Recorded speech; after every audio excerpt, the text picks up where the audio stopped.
Hola, qué bueno que nos acompañe en este primer episodio de nuestro programa Educación a Debate. Mi nombre es Jennifer Cristóbal y te hablaré de la situación de la violencia que se vive en los hogares.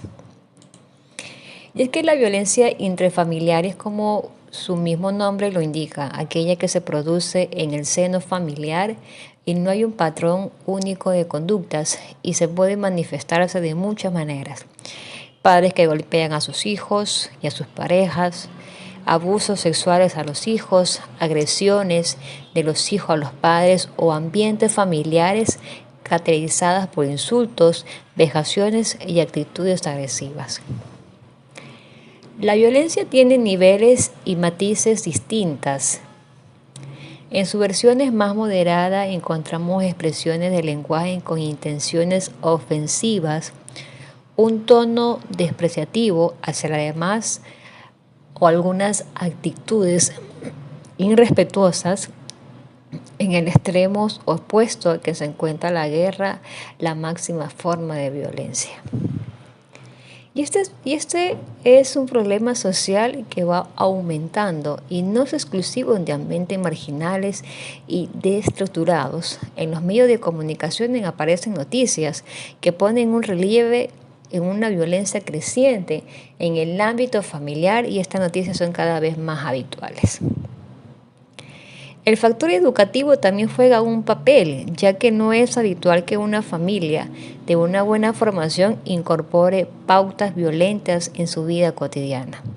Algunos analistas consideran que los medios de comunicaciones y en los videojuegos se han normalizado la violencia y estas circunstancias pueden afectar en las relaciones familiares. Hay expertos en la materia que consideran que la violencia familiar es una consecuencia de las crisis tradicionales. Otros aspectos consideran que la crisis de valores del conjunto de la sociedad, una crisis que provoca tensiones y conflictos en el núcleo familiar. Como se puede apreciar, no hay elementos que desencadenen la violencia familiar, sino que se trate de un problema multifactorial. Y como podemos observar, la violencia intrafamiliar es un fenómeno muy complejo. Sin embargo, si al leer o escuchar esta información lograste identificarte con algunas situaciones, recuerda que puedes buscar ayuda especializada que te ayude a tomar una decisión con un respaldo emocional y profesional de romper el círculo y evitar las repeticiones. Y si te encuentras en un peligro inminente, no te olvides de llamar al 911. Y así daremos paso a mi compañera Susana, que dará un poco más de este tema con especialistas, que vamos a tener también entrevistas, y también mi otra compañera, que es Milena, ella también dará para el cierre de esta conclusión. Y pues bueno, no te pierdas el siguiente podcast, que también va a estar sumamente bueno con otra entrevista más, así que comenzamos.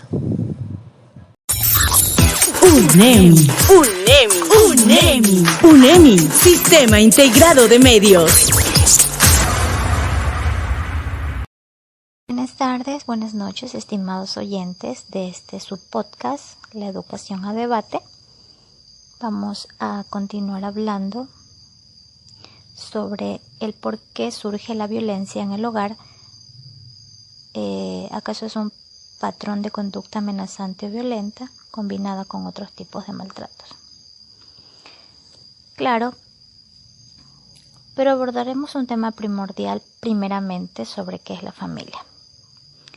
Empecemos con la definición de qué es un sistema integrado de una sociedad, la misma que está conformada por diferentes individuos que interactúan dentro o fuera de ella.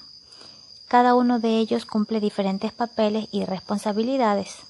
La familia comparte costumbres, mitos, sentimientos, aspiraciones, proyectos, valores, para así lograr un equilibrio y funcionamiento, sin olvidar que este es un sistema que está en constante cambio. Sin embargo, señalemos que muchas veces el seno familiar no cumple con el rol de protección, sino más bien da lugar al sufrimiento, la arbitrariedad, injusticia, opresión, pena, amenaza, violencia y abuso sexual de alguno o varios miembros de la familia. Si el seno familiar no cumple con los roles especificados, se da muy oportunamente también la violencia infantil, provocados por acciones intencionadas por omisión o cualquier actitud pasiva o negligente que lesionen o puedan lesionar potencialmente a un niño hasta provocarle daños que interfieran o obstaculicen su desarrollo físico, psicológico, emocional y social. Existen algunos tipos de violencia en niños. Tenemos el maltrato físico, psicológico y sexual. Bueno, este tema realmente es muy extenso que amerita seguir hablando para conocer de esta problemática en los hogares. Si bien es cierto, en tiempos de pandemia, pues surgieron muchas otras problemáticas, pero se pudo constatar que en tiempos de pandemia los casos de violencia intrafamiliar aumentaron durante la emergencia sanitaria. Bueno, esta encuesta realizada por el Defensor Público General en el año 2020, pues manifestaba que cerca del 20% de un total de 2.707 casos en diferentes materias de flagrancia a escala nacional fue el incremento que hubo acerca, ¿no?, de la violencia intrafamiliar en tiempos de COVID.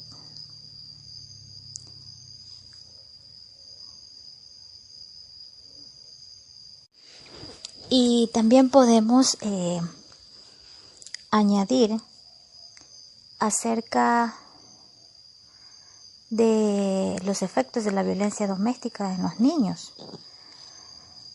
Los niños que viven en hogares donde un padre es víctima de abuso pueden sentirse temerosos y ansiosos. Es posible que siempre estén en guardia preguntándose cuándo ocurrirá el próximo episodio de violencia. Bueno, esto por lo general los niños reaccionan de distintas maneras según la edad. ¿Cuáles son los efectos a largo plazo de la violencia doméstica o el abuso infantil? Primeramente, estos niños tienen mayor riesgo de repetir el ciclo cuando sean adultos e involucrarse en relaciones abusivas o volverse abusivos. Por ejemplo, un niño que ve a su madre ser víctima de abuso en 10 veces, más propenso a abusar a su pareja cuando sea adulto. Una niña que crece en un hogar donde el padre abusa de la madre es 6 veces más propensa a ser abusada sexualmente que una niña que crece en un hogar no abusivo. Los niños que son testigos o son víctimas de abuso emocional, físico, sexual, tienen mayor riesgo de padecer problemas de salud cuando sean adultos. Estos problemas o estas afectaciones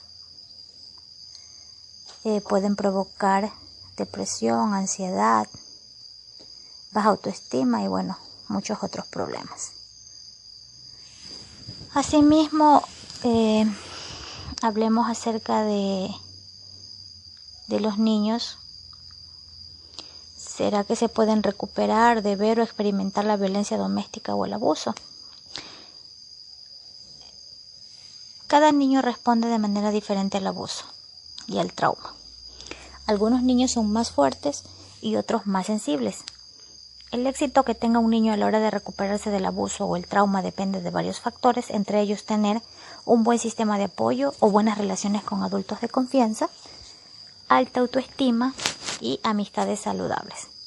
Aunque los niños o adolescentes probablemente nunca olviden lo que vieron o experimentaron durante el abuso, pueden aprender maneras saludables de lidiar con sus emociones y Hola, muchas gracias por seguirnos sintonizando de las diferentes partes del Ecuador. Es muy interesante el tema de los factores de riesgo sobre la violencia intrafamiliar en los hogares. En conclusión, tenemos que la violencia juvenil no puede ser abordada solo desde la reacción, sino que también puede prevenirse atendiendo factores de riesgo de violencia a los que están expuestas las poblaciones y que las hacen más proclives a ser víctimas o victimarios. Por ejemplo, se han identificado factores de riesgos en 3 categorías que los hacen más propensos a involucrarse en crimen y violencia, y que pueden clasificarse en individuales, como son los traumas y abusos infantiles de violencia, también el uso y el abuso de drogas, alcohol. La edad de género son factores de muchísimo riesgo en los jóvenes y sobre todo en la familia. El maltrato puede ser de tipo físico, psicológico, sexual o económico. En la familia podemos encontrar 3 tipos de violencia. El maltrato infantil se produce cuando la violencia afecta a niños, niñas y adolescentes menores de 18 años y es ejercida por los padres o los cuidadores. Sin más preámbulo, les hemos detallado parte por parte este pequeño podcast para que lo puedan difundir mediante las redes sociales y también para que no se pierda nuestro próximo segmento donde hablaremos de las ventajas y desventajas del por qué los alumnos tienen un bajo rendimiento escolar, donde también tendremos una entrevistada que nos estará acompañando para podernos dar su mejor consejo para nuestra familia. Muchas gracias por seguirnos sintonizando. No se pierdan nuestro próximo segmento. Muchísimas gracias.